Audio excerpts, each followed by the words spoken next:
Hello, everybody. I hope you're well, and welcome back to Voicenotes with Jordan Theresa. Woo! Hey. If you're watching the video, number one, you've got a first-class ticket to the... What are you going to say?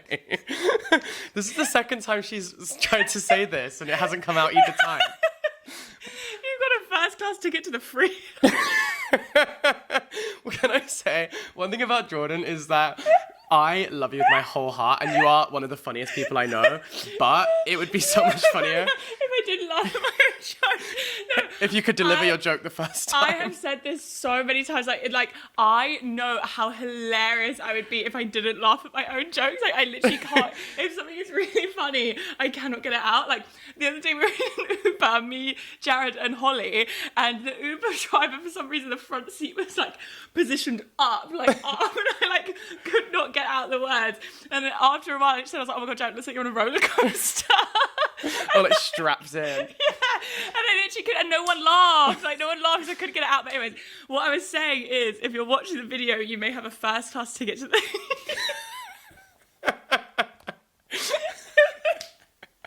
To fucking Clown Town. It's a free feet show. Oh yeah, our feet are out. The dogs are out. Because... Sorry, I hit my It's head. so hot. It's so hot. This is a disaster. It's so hot. I'm really sticky already just from being so close to... Oh. Do you know what it is? Capri Sun weather. Oh, yeah. And I think that we need a Capri Sun and a Calippo. Yes, we do. Should we go to the shops afterwards and get one? But anyway, sorry, if you guys... A few sort of common questions that have been cropping up recently is, number one, who's Jack? Because I would like to say this is a facial flaw that I do in my real life. I forget that not everybody knows you, despite the fact that we are attached by the hip. Yeah. Because I went to my friend's pop-up and I was like, oh yeah, Jack. She went, sorry, who's Jack? And I was like, I'm so sorry. It's such an ick, but I'm just very... I don't know. It feels weird saying my housemate. Yeah. Oh, but this is the thing. When I say my housemate, unfortunately, there's been a little bit of a mix-up where people have started going, oh my God, I didn't know you were married. Congratulations. Oh, they think you're saying husband? Yes. Oh. And I'm literally first of all, my accent is not that thick to think that housemate sounds like husband. I'll take it. Well, you'll take it. But yes, this is Jack, my housemate, best friend, platonic life partner. Thank you so much. And I'm doing some major podcast pre-recording. I'm pre-recording one extra episode because we're going to Glastonbury! Woo! Oh my God, I'm so excited. And the episode, this is going to be, the episode which is going up on the Monday that we're back is going to just be a regular sort of cultural commentary one. But the one after that is going to be the Glastonbury debrief episode. One thing to know is that me and Jack, we are having two different experiences at Glastonbury. He is going hospitality. Want to make that very clear? Oh my God, call me out. You're going, to be fair though, it's I'm going for work. You're going for work, it ebbs and flows, do you know what I mean? I'm doing all my work now because that is my time off. Yeah, I'm going with work and I'm very excited about it. I also went with work last year and it was really funny because it is just you basically get a bell tent and it has it has a proper mattress and a proper bed frame. I didn't even have a mattress last year. I know, do you remember when I came to your tent? I was like, this is how you're living? Because in my defense, you did camp right next to the toilet. I did not choose that. It was so bad. Yeah, we got there on Thursday evening, so basically every good camping spot was gone. So everyone chose the spot near the toilet. And to be fair, you're barely at the tent anyway. And also it's all part of the experience. It's still so amazing. I'm getting there on Wednesday this year my friends are securing my spot. You know, I have never put up a tent in my life. Oh. Yeah, despite going to festivals, I've never put one up. See, I feel like I've done my time because I did D.A.V. I've camped in the Brecon Beacons and I got trench foot. It was so rainy and it was just permanently wet so that even when you put your stuff on, it was just soggy. There was no time for it to dry, so your boots were wet. That's disgusting. Yeah. That's disgusting. And I remember we finished the expedition, we'd been hiking for 3 days and we finished the expedition and they gave me a blueberry muffin and I sobbed into it because I was so relieved that it was over and to experience something that was dry. Yeah. That was brutal. Wow. It was the most insane thunderstorm. And the funny thing is they make you do like a practice walk. So we had done the practice walk in glorious sunshine. So we were so like, excited about it. This is a piece of piss. Yeah, and it was just piss. Oh. It was pissing it down the entire time.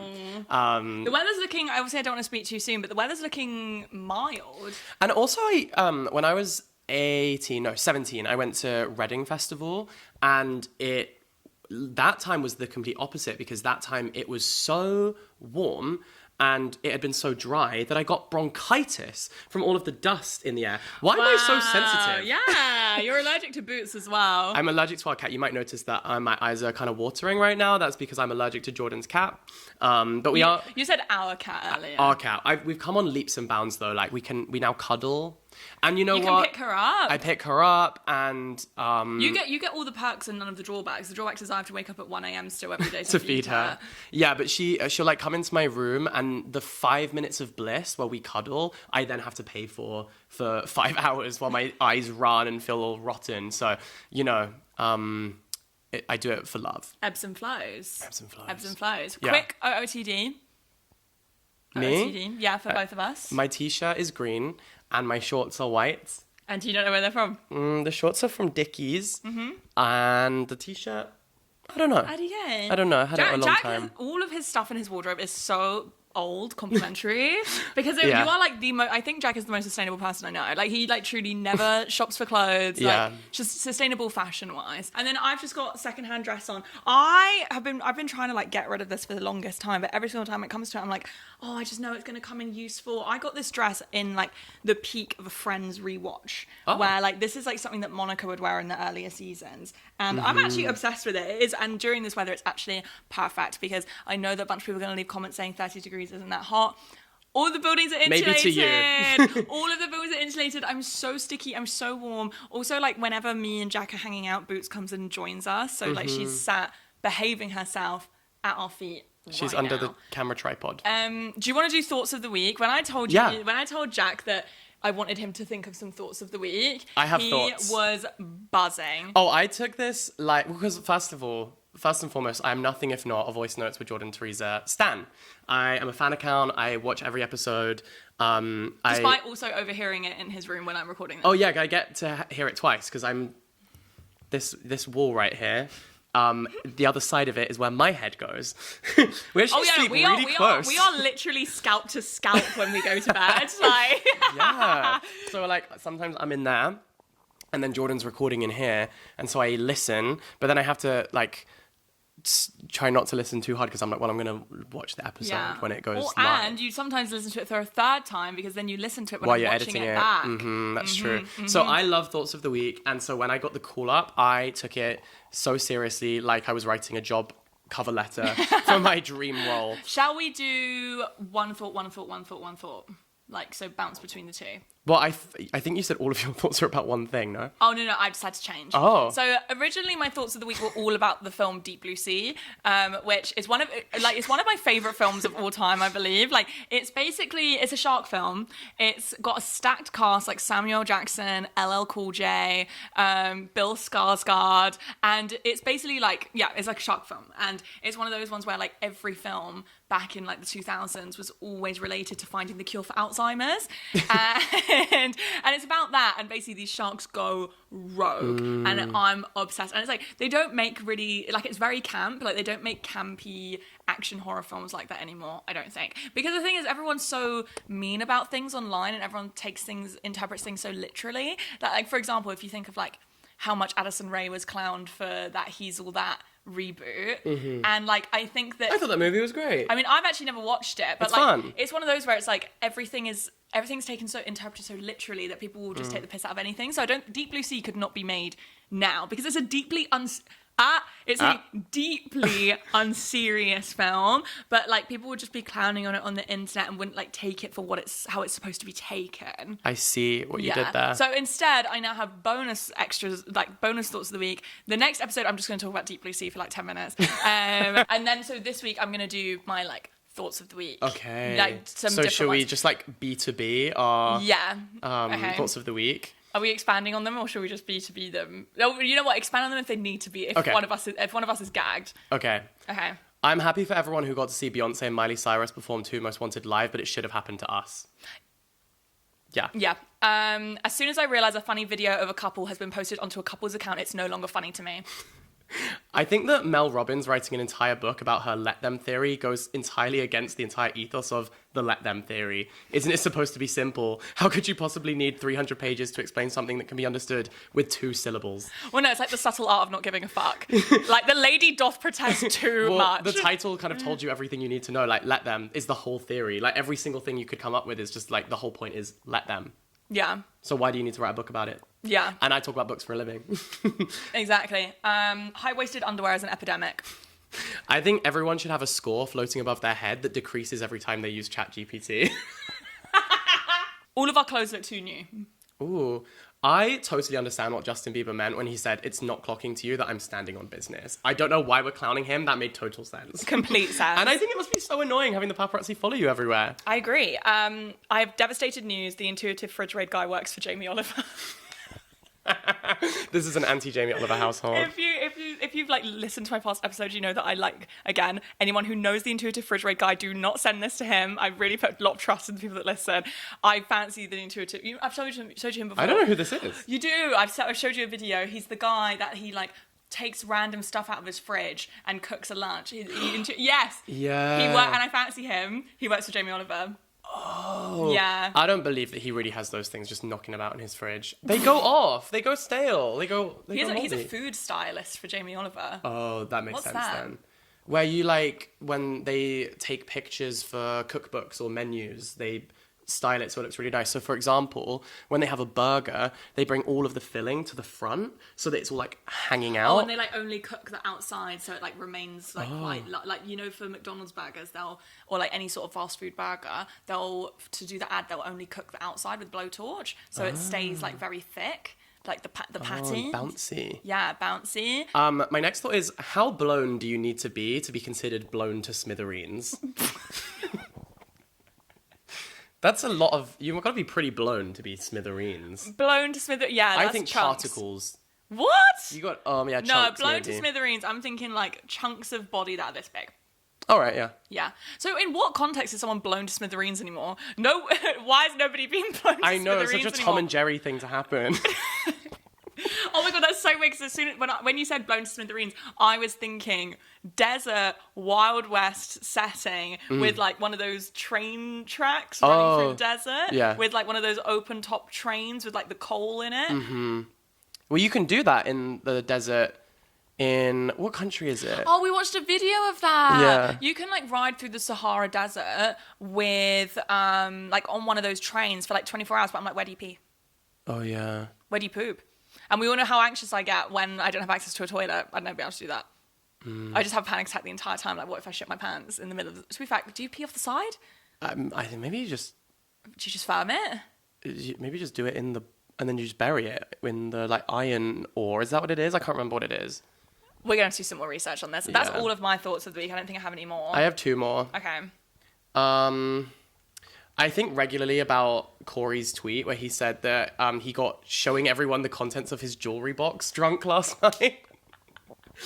And I want to be that drunk. This is my favorite Corey drafted tweet. Yeah. So every month, my friend Corey posts his Twitter drafts that he didn't tweet.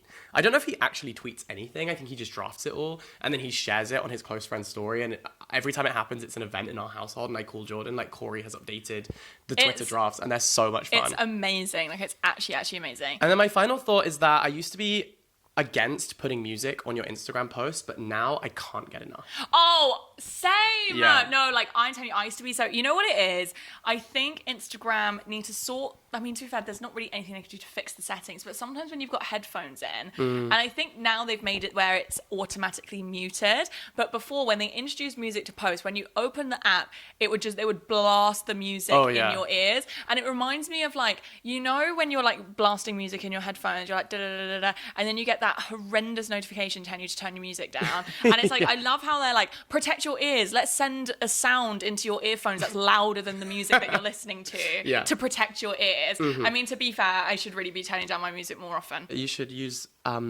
music on your Instagram photo dumps. Oh yeah, I love it. Adds to the vibe. Adds to the vibe. I chose another part of your curation. I chose such a good song for my last Instagram dump. Yeah, we take that very seriously in this house. Also, like, I feel like you get such an insight. I love when someone chooses like a unique song. When it's the you know, trending stuff, I'm like, boring. Yeah. Oh, you know what I love? When this reminds me of when I was like, me and this guy didn't even date. I think we went on 1 or 2 dates, but like he was like really active, not really active on Instagram, but he like posted photo dumps even though he had a private account with music. And I remember Jack said to me, he's not even an influencer. He just does it for the love of the craft. The love of the craft, the love of the photo dump. I love people who post photo dumps because I want to know what's going on in your life. I want to see the things that you found beautiful. And please keep them coming. I find it very attractive when a man's good at photo dumps. Anyone, just like, please upload your photo dumps. Yeah. I think that Instagram is now in a post-cringe era where like it was cool to start with. Then for a while it felt like cringe to post on Instagram, and then everyone like started overthinking it. Like, oh, I'm so stressed out. I don't want to post this. I don't want to be perceived. Now I think it's actually really rock and roll to post on Instagram. Yeah, I agree. I like it. I think the photo dump is a beautiful, beautiful thing. It's brought back like using Instagram a bit more casually. You know, I hope that maybe we complete the cycle and people go back to just posting one photo at a time, and it just becomes like a gallery again. I know, I follow a couple of people that do that. They post one photo I think that is so cool. But then also like the beauty of the photo dump is that you put the music on and you swipe to the beat. That's true. But I would love, I mean, it seems silly. It almost feels like we need a new app to just post candidly again and just chuck anything you take on there. B-Real kind of. I guess B-Real tried to do that. Yeah. But you get bored. These things, people get bored. And then I would always cheat the system and I would wait. I'd see the notification and be like, well, I'm gonna be with friends in an hour, so I'll just do it then. Which was like not the point of Be Real. That was actually the opposite of the point. That's so true. Sorry, circling back to Glastonbury, I'm looking slightly glam today, guys, because I did finish getting all my prep done yesterday. Lashes done, nails they're done, 3D. hair done. Are you getting There's hair tinsel? No. Well, you get a haircut. I might get like beard trim. You know what? Another thing I love Glastonbury. I love Glastonbury.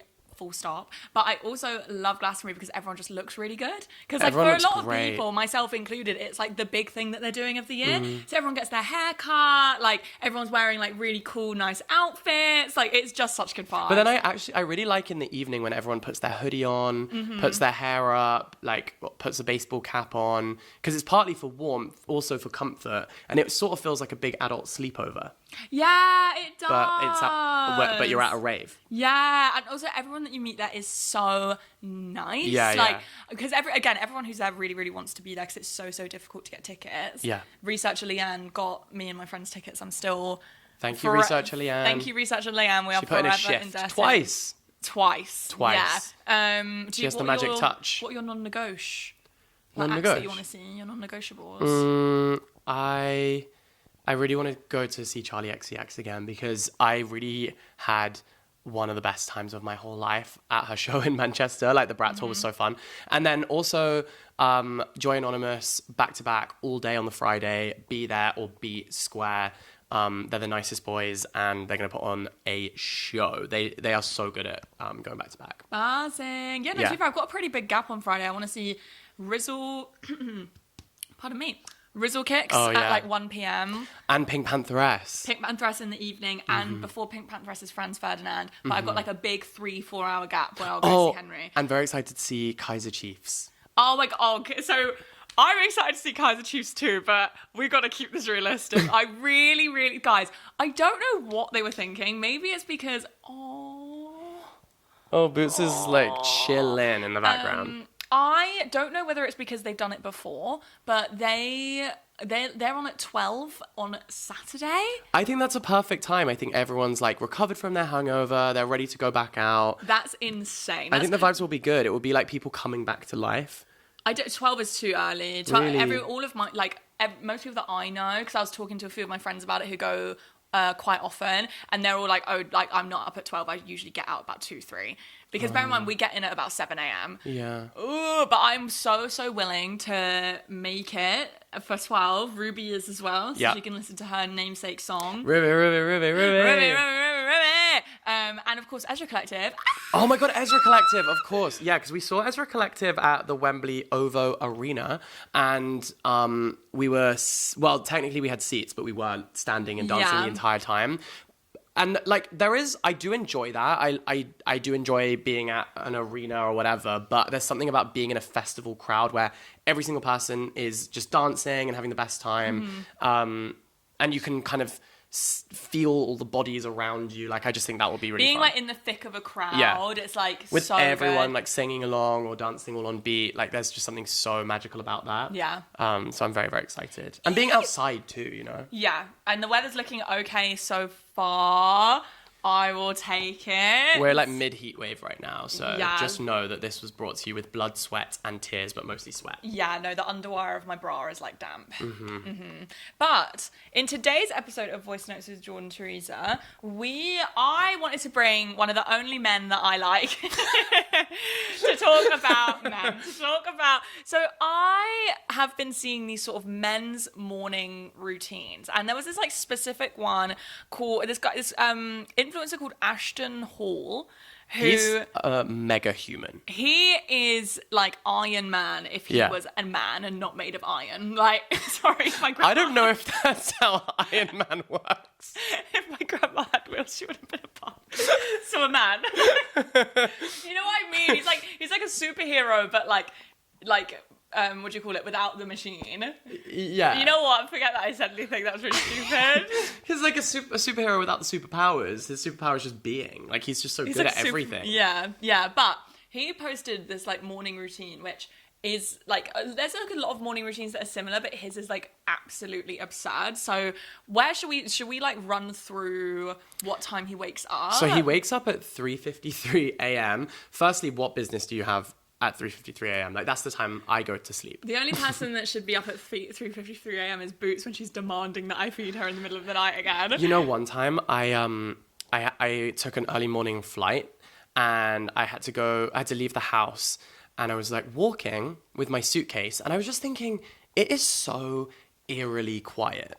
Like, you could not hear anything. It felt like something beyond silence. It was so odd, and it felt so dark as well, and it was quite creepy and sinister. And I was walking along, and suddenly this thought comes to me, like, oh, it's the witching hour. Like, I've never thought about that before in my life. I didn't really know what that meant. So then I was like, wait, I wonder what time the witching hour actually is. So I Google it. It's from 3 till 4 in the morning. It was 3:01 when I left the house. I know. So I was like, I knew deep in my bones that it was the witching hour. Like, that just came to me. And he wakes up at the witching hour.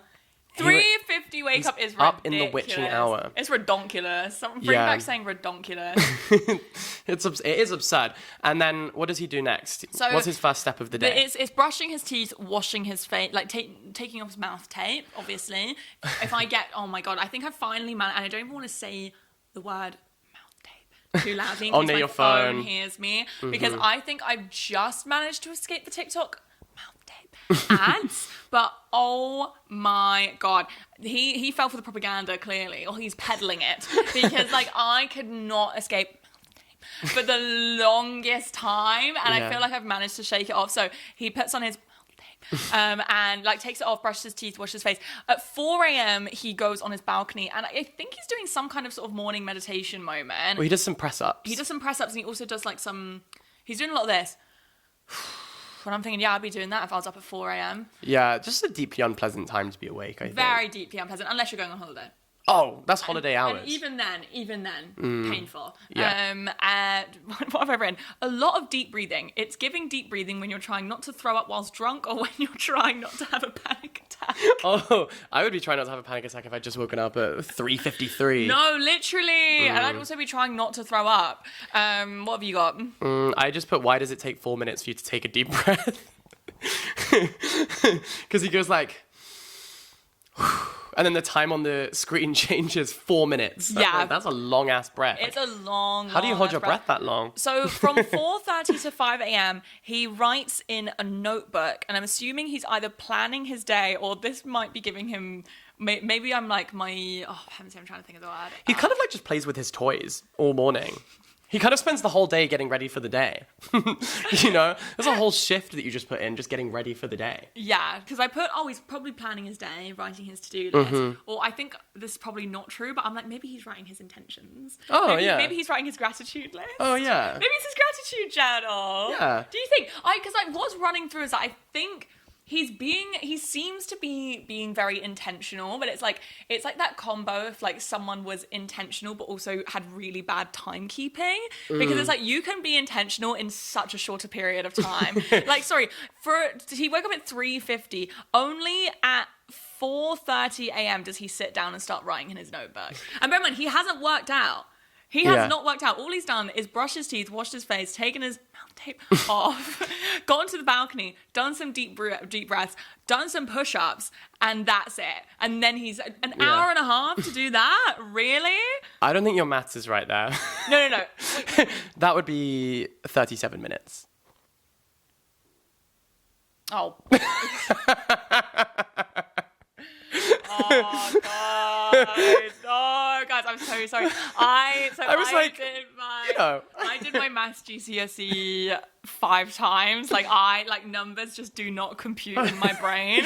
So this is embarrassing. No, but it does take him 4 minutes to jump into a pool. Yeah, he's in air for 4 minutes. That's true. My mind, he's in flight. He's in for flight. 4 minutes. Guess what time he finally leaves the house to go to the gym? I think an hour after you wake up is like... So 5 a.m. Yeah, 4:53. He doesn't leave to go to the gym till 6 a.m. Huh. Yeah. What are you doing with all that time? No, literally, I'm like, what are you doing? And I love where he does 2 separate ice baths. He plunges his face into icy water, not once, but twice. Like, he does it again an hour later. With bottled water. Oh, yeah. That's the detail that we got. This man does these ice, and also I will say that's like quite a common theme throughout these like morning routines is the ice facial bath thing. And I do think that first of all, you should try that for your allergies, actually. Maybe I got one from Therabody, which is like, this is so funny. I'm laughing at him, but I'm like, I actually also do this. I bought one, I bought this thing that you're meant to, like, just an ice mold, and then you put it on your face. However, it kept falling over in the freezer and then freezing at a really weird angle, so it was literally like a shard of glass. And I was like, I don't think I should put that on my face, actually. And then I just bought this thing from Therabody, which is like, I did a shoot last week, and then they used the guy who was doing the skincare before the shoot. He used this device. It was like a wand, and it had a hot setting, and then you press a button, and it goes ice cold. Whoa. I know. So you use the hot setting to like open your pores, and then the ice one so it's receptive to the skincare that you put on. Wow. And then the ice is for the depuffer. Whoa. To depuff. I'm gonna have to try that. That's so cool. So you can do all this with a wand. You don't need to do it with bottled water. So true. And at 7:30 he goes swimming. It takes him 4 minutes to jump into a pool. And then at 8:23 he showers and eats breakfast. Do you have anything else to add to that? This is a long amount of time. We're now pushing like nearly 5 hours without really doing anything. Oh yeah. 5 hours to basically go to the gym and shower. Mm-hmm. And make your to-do list, to be fair. Mm-hmm. And then he doesn't start work. This is the cheek of it all. He doesn't start work till 9:15. Mate, you're late. Yeah. Like, how? You woke up 5 hours ago and you're late. Yeah. Yeah. And like, so something which really stood out to me. Did you have any other thoughts? Sorry. Well, my question is, what time does he go to bed? Yeah. Because... yeah, I could do a full routine from 3:53 a.m. to 9 a.m. if I went to bed at 5 p.m. Yeah, no, it's true. I go to bed at 10 p.m. every day. Like, I actually fall asleep at around 10 p.m. Yeah. And I wake up, like, I start sort of stirring at 6 a.m. and then I'm out of the bed at I just need some background information. I need to know, before I feel bad about myself, I need to know what time he actually sleeps, and does he ever just go to the club, have an absolute bender, and then... if he does do that, does he just have to start the morning routine immediately? Like, you get home from the club, you don't even sleep, you just go straight in? What does he do on the weekends? Because is it one of those like the grind never stops? I mean, it reminds me a lot of like something that I've noticed like in some of these men's morning routines that I watched is that like a lot of them don't have girlfriends. Like, so like these sorts of men, they do kind of perpetuate quite traditional ideals. Like, they believe that they should be the provider, and, they sort of perpetuate that very sort of individualistic, if you work hard enough, like meritocratic. If you work hard enough, you can achieve anything. If you're struggling, you're just not working hard enough. And, again, I could be wrong, but like, it seems that a lot of these men's intentions is to provide for like a future partner and then therefore a future family. But it's like, how do you think you're going to meet your future partner if you're waking up at 4 a.m. every day and falling asleep at 6 p.m.? Yeah, your partner's only just, heading to the pub at 6 p.m. No, literally. And it's like... Like, if you posted a daytime routine and it included, like, standing outside a pub with a pint of cider, then I'm on board. I agree. Yeah.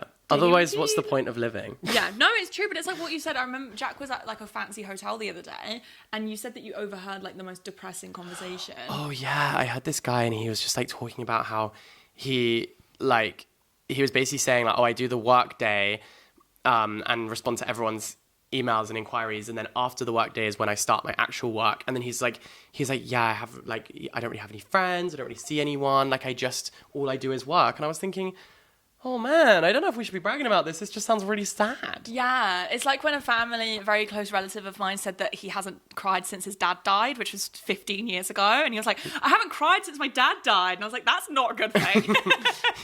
Let it out, brother. I was like, that's actually not the flex that you think it is. Let those tears fall. Let me have a look. Can I say one thing? Mm-hmm. I feel like it's parody, right? Or it's like rage bait. This is what I wrote in my notes. I put the rage bait of it all. Oh, I think the rage bait of it all. Something that we need to address before we get into the socio-political analysis is that this is obviously rage bait. Yes. It's obviously rage bait, but I do think that this, like, on the extreme end of a man's morning routine, parody is always based on something that was real, and those sort of hyper-productive male influencers, men's morning routines, they are made in sincerity. It's just his one was obviously like rage bait to the extreme And it's like interesting that it's like a dominant aesthetic in sort of all of these morning routines is they're lit perfectly, they're usually ASMR, and these morning routines are largely focused on like the bodies of these men. Yes. Oh my God, please can we talk about that? Because I think that we have developed such a warped perception of what the male body should look like, especially like the healthy male body, because it's not even like showing that you're healthy. It's more like, I think the sort of the male body, like the really, really ripped bodies, it's not even a sign of health. People see it as a sign of discipline. Yeah. And I think that discipline is like really reviled in like our current society, like, because obviously everything's so individualistic, and like when we're at this like neoliberal stage where it's like very focused on meritocracy. That's true. I just think that as a young man growing up, and you just see this feed full of like pecs and abs and biceps and stuff, and it's just like I don't know many people in my real life who actually look like that. I don't know anyone in my real life that actually, but maybe even like a couple. But even now, like a lot of male fashion content starts with men with these like, they're in their underwear, but they have these insane physiques, and then they just put on like a black tank top and black trousers, and that's the outfit. So really, like, the thing that people are watching for is the body, and ultimately the body becomes like the accessory. But I just think it's giving us a really warped perception of what the male form actually looks like in real life, because I don't know how much of this is like steroid use involved, or how many of these bodies are natural. The other thing is that, like, I think that when you watch these videos and you talk about discipline, like, I think often we forget that there's also natural advantage. Yes. And the reason that some people become bodybuilders is because they naturally had a physique that lended itself to training. Mm-hmm. So then they trained a little bit and they saw very aesthetic or tangible results very quickly. So then people started saying, how do I get that physique? How do I look like you? This is very sorry. egregious that you're texting so with sorry. the volume on. It's the Uber. It's the Uber to drop the tent off. I'm liaising with Cobby. I'm really, really That was sorry. insane with sound effects We can do it on again. the typing. I'm so sorry. As I was saying, basically, Jordan was sending the tent that she's sleeping in Glastonbury to her friend who is driving it to Glastonbury. So Yes. it was important work. It was so important. It was necessary and I was literally admin. like when your friend is talking about the Male body confidence. when your friend's talking about male body confidence, but your Uber's just arrived with your tent inside it, and you're like, You can't stop looking at it. As I was saying, I'm listening now. I was listening anyway. It's sorry. What I was gonna say, quick adding on, is that it's like really interesting that like, is it a fit or is she just skinny? Yeah. It's transferable to is it a fit or is he just built? Yes, exactly. And then also, so for example, people who have a natural like build for swimming or for basketball will probably be encouraged as young people to take on those sports, and so then they start training, but they have the natural physique. So it's kind of like a mix of two things. It's like nature and nurture. So when we compare ourselves to these people, specifically bodybuilders, I think you have to consider that they maybe had a natural propensity towards being able to grow their body in that way, build their body in that way, sculpt their body in that way. And, you know, it's just hard because comparison is the thief of joy, right? You just spend your whole time seeing these bodies, and so you start to think that is what I am supposed to look like, when really that's not the norm, it is the exception. Yeah, and it's like these, I mean, you know, this can be applied to like all influencing, but like just applying it to sort of the male morning routines. Is she okay?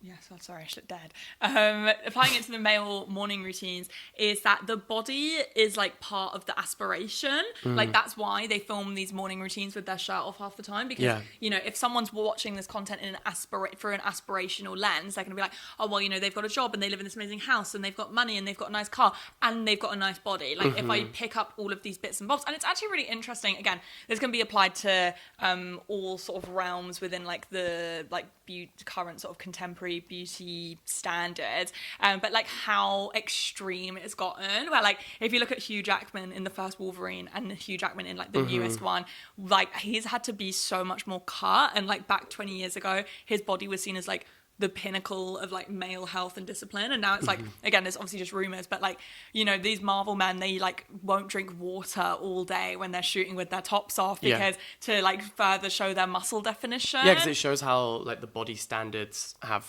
developed over time to this point where it's like you have to be abnormal and so jacked in order to even be considered to be healthy or disciplined. Yes.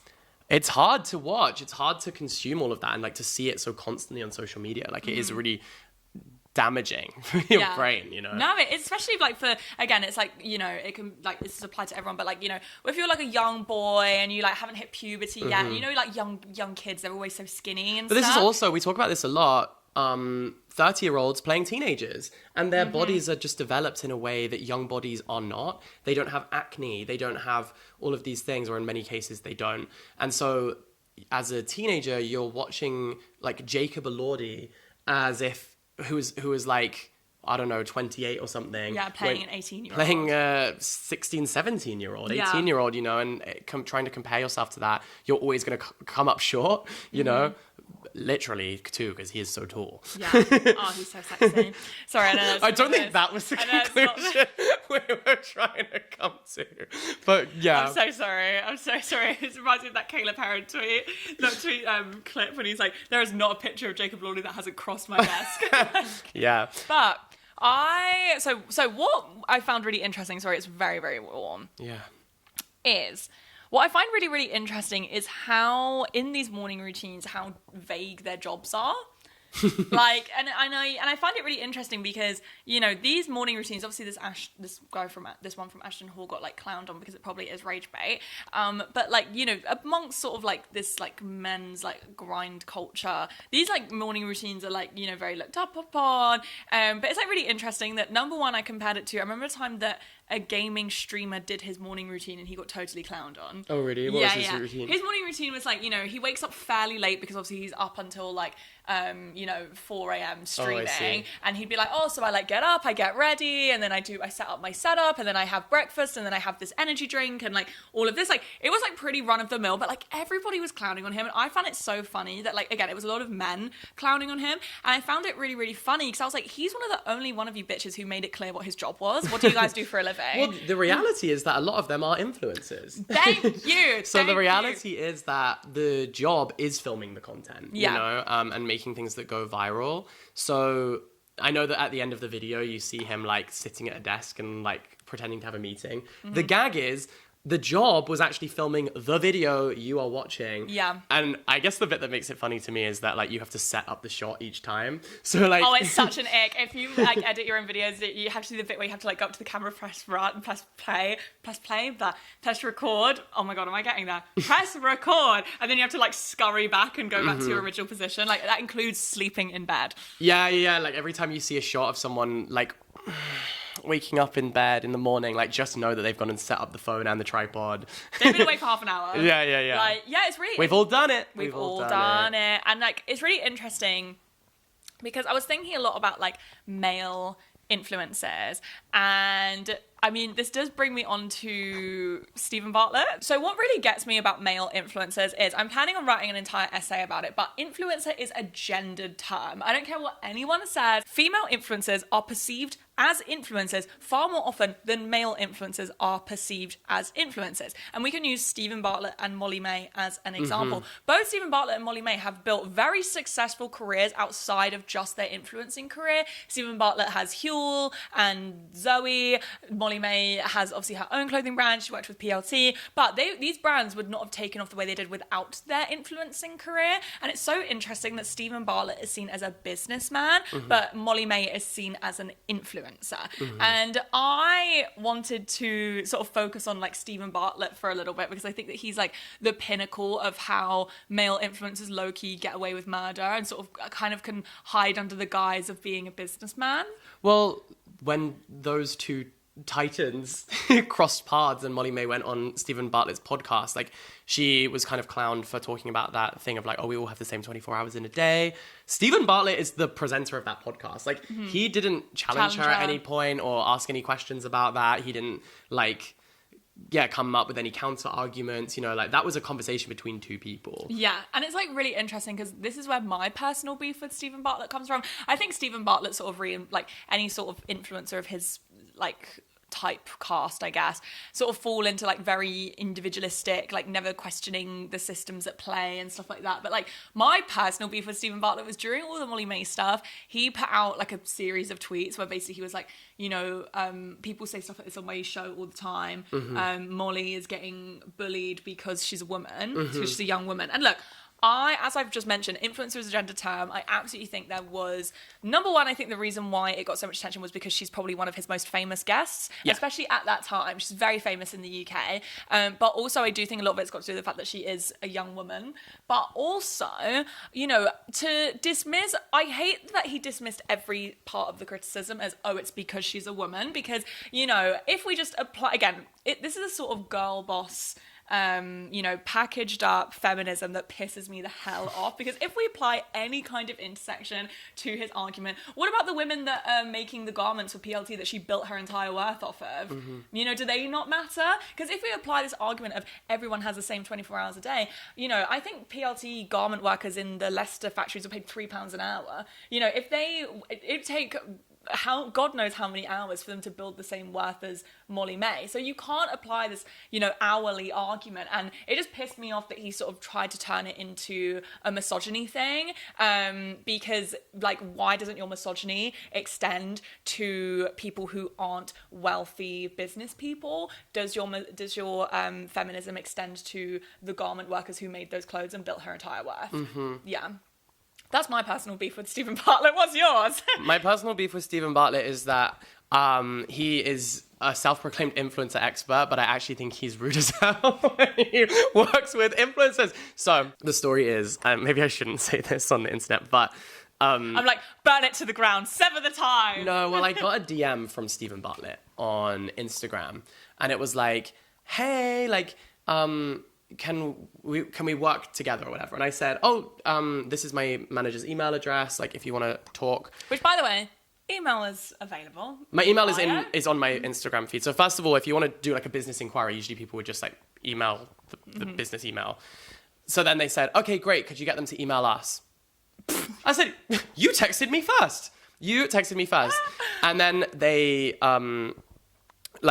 eventually my manager got in contact with them, I guess. And so they ended up talking, and they offered the most like ludicrous rates, like so low, and so much lower. I know this is like, it's difficult to talk about. A difficult thing to talk about, but like as a creative, your work does have value, and the platform that you've built does have value. And as someone who is an expert, self-proclaimed expert in this industry, like, you should know what is acceptable to offer and what is acceptable to suggest.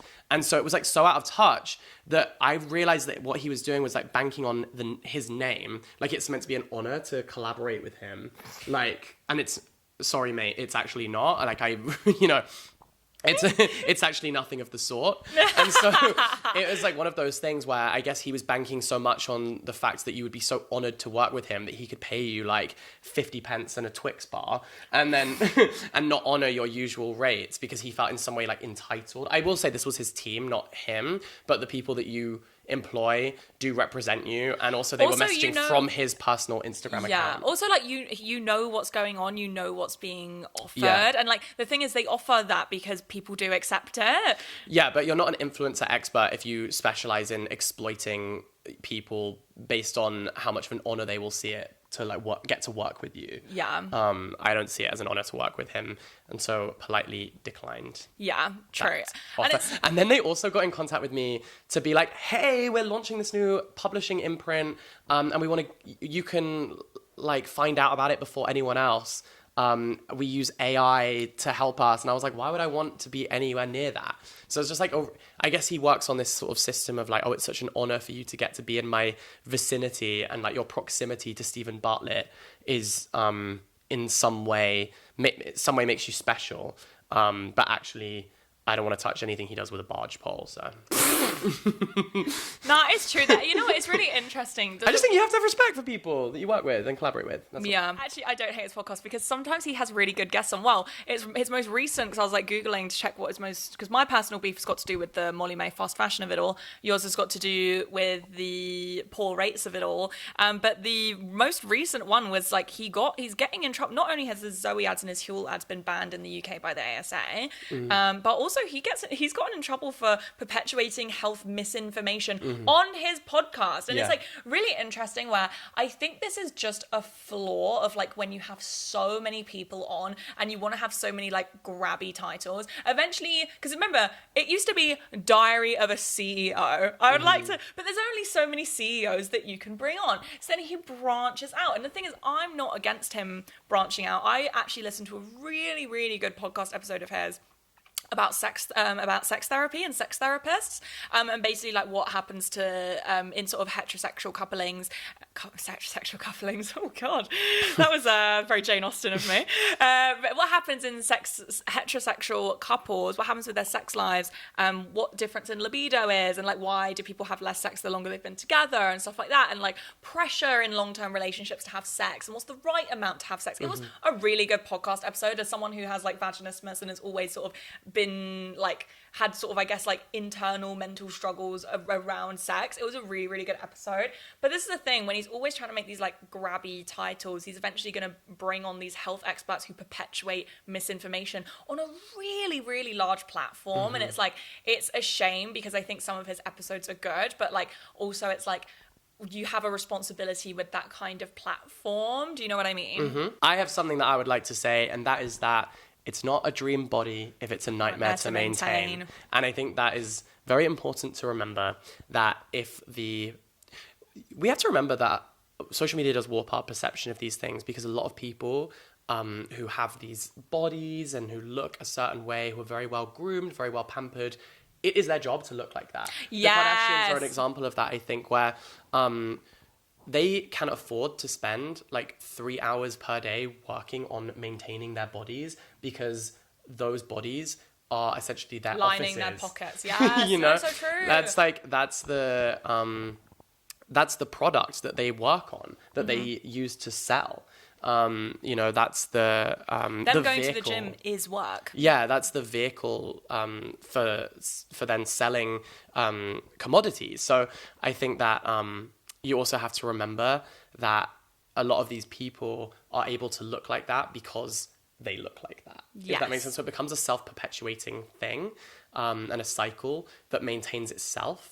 So I think it's really interesting. Again, I feel like we could circle this back to like the sort of male versus like influencer being a gendered term. Is like how much more women are held accountable for perpetuating unrealistic beauty ideals than these men. Like I will say social media is an echo chamber, and obviously I talk a lot about like women's contemporary beauty culture. So like I'm probably not going to get a lot of this stuff, but like when I was sort of doing my research for these morning routines, I found like a lot of male YouTubers made videos about like the steroid epidemic, and like how there's like a steroid epidemic, mostly in the US. I will say the body standards in the US versus the UK are a bit different, I feel.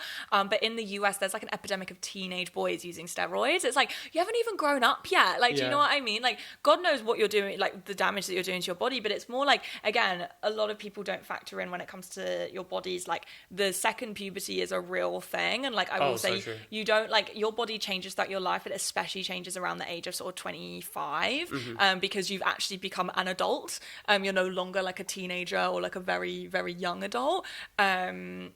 Yeah, that's sort of what I have to say. Like, it's interesting how the men, as far as I'm aware, they aren't as held as accountable for perpetuating these ideals as women. But maybe it's because the people who would hold them accountable are other men who are affected by it, and maybe they don't feel comfortable to say like, this is unrealistic, this doesn't make me feel good, stuff like that. Do you know what I mean? Yeah. Yeah. A lot of the time, what you see on social media is the end product, but what went into that was the facials, the microneedling, the 2 gym sessions a day, the cardio, the diet, like all of that stuff. And so it can seem like it's discipline, but I remember you made that video of like, you're not ugly, you're just poor. Yeah. You know? Or it's like, nowadays it's like, you're not ugly, you just don't have free time. Yeah. So I guess you have to view these things in context. Yeah, it's like really interesting because these types of things, they come out when you see like an influencer be like, oh, I've got such a busy day today, like come with me on a really busy day, and they're getting beauty maintenance done. Like that's their busy day. They're running errands, like they're getting their hair done, their nails done, this, that and the other. And it's like, that's actually not a busy day for most people. A busy day is going to work. Yeah, that would be the relaxing day. Yeah, but that like, and like the errands is the fun thing. But the thing is, because this is such a big part of their job, and that they do see that as a day where they're like, oh, I'm really busy. Yeah. Agree. So something that I have spoken about quite a lot on my channel and on this podcast is, I don't want to say the loneliness epidemic, because I feel like that's going to start sounding like I'm talking about the male loneliness epidemic, which I'm actually not. I'm not going to speak about that today. I'm speaking about like the loneliness epidemic overall, because I think that when we talk about when we talk about the male loneliness epidemic, it implies that like this isn't a widespread issue amongst women as well, when it seems to be a widespread issue amongst most the young population, as people are spending more time alone. Yeah. Do you think that's because we just like encounter so many voices? Like every time you go online, particularly with TikTok, you see so many people. Even just 5 minutes of scrolling, you probably watch, I don't know, 100 videos. And so that's 100 different people that you've essentially kind of interacted with. Not to mention, if you open the comment section, you can really quickly scroll through 25 comments, you know, in a mere matter of moments. So you kind of have the illusion of company, but the reality is isolation. Oh, definitely. I think a lot of people don't feel as lonely as they actually are, and it's not in time. And I think it might be in times where they've scrolled enough and they've done all their bits that they're like, oh God, I've got nothing to do today, or I haven't seen anyone in a really long time. I use the I think that the root of the issue is that we have instant access to entertainment. I think a lot of people underestimate how much of social planning is driven through boredom. And I think at the moment we actually we could so easily not be bored. And I think something that I'm really trying to break is my phone addiction, which I'm getting better at. That was insane. The notification at the exact time that you said phone addiction. I know. I'm trying to tackle my phone addiction. Can we talk about that? Jordan has this app where every time she opens a social media application, it tells her to take a deep breath and consider whether she actually wants to open the app. But can I just tell you what a buzzkill it is when someone goes, oh my God, I just saw the funniest thing, let me show you. And before she can show me, we have to take a fucking breath. So Jack does not have the same social media addiction issues that I had / still kind of have. I think I'm getting a lot better, and mine was that I used to open Instagram automatically, without even realizing it. It became a conscious hand movement. It was so weird. Unconscious, yes. Yeah. It would become an unconscious movement. I wouldn't even realize, but I'd be like, why the fuck am I on Instagram? It was so weird. And basically it was if there was any gap in my day, anything, I would fill it by going on my phone. So I was really trying to break that. And this One Sec app is actually really good for that. But I think something I didn't consider is that I am an influencer. So I need to be switching around apps and posting things, not that often, but fairly often. And it does slow me down. Maybe it'd be good if you could turn it on sometimes and off at other times, Yeah, I'm going to consult the app and see if I can do that, because it is really annoying. There's this really great article in the Financial Times called In Praise of Difficult Books. Mm-hmm. And there is a link here, I promise you. But she was basically talking about how people have become quite resistant to reading difficult works of fiction because we have access now through social media and through a lot of contemporary publishing to just receive information really quickly. Yeah. So it's made people kind of impatient, and also that we want things to be straightforward. So you want something to have a clear beginning, middle, and end, and a resolution. And a lot of modern books, I just read this romance book called Say You'll Remember Me by Abby Jimenez. And it's very much kind of book talk fodder. And the thing about this book is that each character explains exactly how they feel to the letter every single time. Whereas a lot of the reason that we've continued to read classic books over many years is because it isn't always obvious how a character is feeling, and their thoughts are meandering and inconsistent in the same way that the real human brain is. And so you're forced to linger and to think and consider and do some of the work yourself. Yeah. And this article was talking about the kind of brilliance of that and how it keeps you mentally agile. And that one of the things about social media is that it can be a situation where we want everything to be as straightforward as possible. I also, I keep bringing things back to ChatGPT, but that ChatGPT also tries to give you it's a shortcut for your brain, the most efficient answer in as few words as possible and as quickly as possible, almost as instantly as possible, instead of sort of the process of researching and taking multiple sources and patchworking an opinion together of your own that is unique. So I do think that there is still power in these longer mediums that you have to really think about and sit with for a much longer period of time, and that stay with you and that take time to unpack. Well, it's like I was here when Jack was reading this book. What book was it? The one for the Booker Prize, where you were literally reading it I've got no idea what's going on. I don't want to say what it was about. It's called Under the Eye of the Big Bird. Yeah. Well, it's about AI, but you as you're reading it for the first 200 pages, it doesn't really make any sense because they're kind of just these random scenes, and it wasn't until around the 200 page mark where it explains the structure of this society and the link to AI, and so you start to realize that all of these different stories you've been reading, they all kind of make sense at the end, and it was such a rewarding experience to then have lots of time to think about it and be making those connections yourself. Yeah. And I think that is brain training in a way. And something that keeps... MIT just did a study that showed that people with who used ChatGPT more had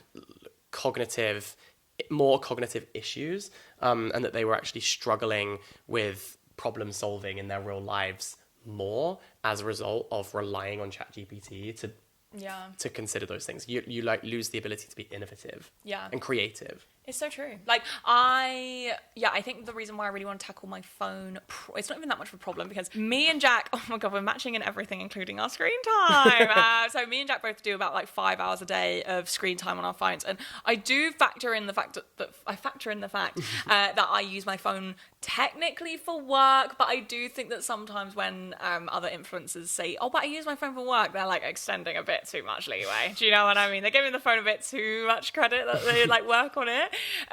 But you know, I do use my phone for work, but like ideally I'd like to get it down to about 2 or 3 hours a day. You know, I met someone recently who had a phone screen time of 16 hours per day. That's insane. Like, you're never not on your phone then. And I will say, that checked out. Like, she was always on the phone. Well, it's like interesting because we were on a trip. I think it's like with the screen time, because sometimes when it comes up to 5 hours a day, I'm like, I feel like I was on my phone for a lot more than 5 hours. But when I think what really brings my screen time down is that on the weekend I'm like barely on my phone if I'm out with friends. Like I will like, but you know, I put my phone away. God, I sound like an old person being like, these damn kids on their phones. But what I was saying was that I'm trying to tackle my phone addiction, so I start reading again. I find reading very difficult because of my ADHD, but the thing is, I don't want to blame my ADHD too much, because I do, like, if I really want to get into a book, I can do it. It's just the wanting that I find difficult, because I literally have instant entertainment right here. Like, I just find that so much easier than like choosing what book to read, and then like trying to get into it. Or even I struggled choosing TV shows, I struggled choosing films, like I've struggled concentrating with films, and like, you know, obviously my ADHD does factor into it, but I was talking with my therapist about it and the doctor who prescribes my medication. And like, you know, both, like, especially the doctor who prescribes my medication has said, like, you know, a lot of the time now with my patients, 50% of their ADHD is driven by their phone. Like, yeah, it's really interesting. But I don't know how we got onto this point. Oh yeah, loneliness. So there's like an overarching like loneliness epidemic amongst young people, and I think a lot of that has got to do with instant access to entertainment, and also that like illusion of company when you are like using your phone, staying in contact with your friends. Or I think it's like a very common like thing to experience, where like you talk to your friends every day on the phone, but you realize you haven't seen them for 3 months, and you're like, oh, but it's like, but you've seen them on stories and stuff like that, and you're like, oh, and I think that like hustle culture as a response to loneliness is like really interesting, because I think that I've seen this argument be applied to hustle culture in a response to the dating like crisis, where there's this thing called workism, which is when people like really throw themselves into their work. And I know a lot of people, myself included, if their dating lives aren't like just pure chaos and like nothing seems to be working out, the first thing that I do is I throw myself into my work. And it's like, I think this is like another response of like, oh, you know, I feel lonely, I don't have a partner, I don't have this, I don't have that, I'm going to throw myself into my work. Yeah. Do we have any extra thoughts on the men's morning routines? And yeah. No. Me neither. Sorry, I'm tired after I'm that, out of juice. I'm out of juice as well. You know why I'm out of juice? Because it's so hot. It's so hot. I'm like really sticky, and we close the windows because our neighbours are outside. Yeah, they're sunbathing, so we have to have a look. That's not... No! I'm joking. We didn't want to be perceived while we were talking. Yeah, no, yapping. definitely. Yeah, obviously. Anyways, guys, I hope you guys enjoyed today's episode of Voicenotes. There's going to be... Next episode is going to be solo. It'll be uploaded when I'm on my way back from Glastonbury, so I will be dead to the world. And then, so be nice. And then, yeah, thank you. And then the next episode is going to be Glastonbury debrief. The Glastonbury debrief. Wait, should we do like our Glastonbury predictions right now? Predictions of what? What's going to happen? What do I think? And then we can reassess our predictions when we get back. Well, I don't know. I'm going to have fun. That's what's going to happen. My prediction is that I hope that Charlie XCX brings out Lorde, and I hope that Lorde does a surprise set, because her album comes out that weekend. And I love Lorde so much. I think Haim Sisters will do a surprise, and you know what's so funny? I think Pulp are doing a surprise set. I was going through all the DJs that I like, and like all of them have gaps around Glastonbury, but like not all of them are doing Glastonbury. So like I'm like holding out that more Grab will do a surprise set. I don't think they will though. Like I do think that he, like a lot of DJs take Glastonbury off because they're going to Glastonbury, not just as a fan, not because they're performing. Yeah. Oh, but I hope you guys enjoyed this episode, and I'll see you next week for another one. Bye bye. Lots of love.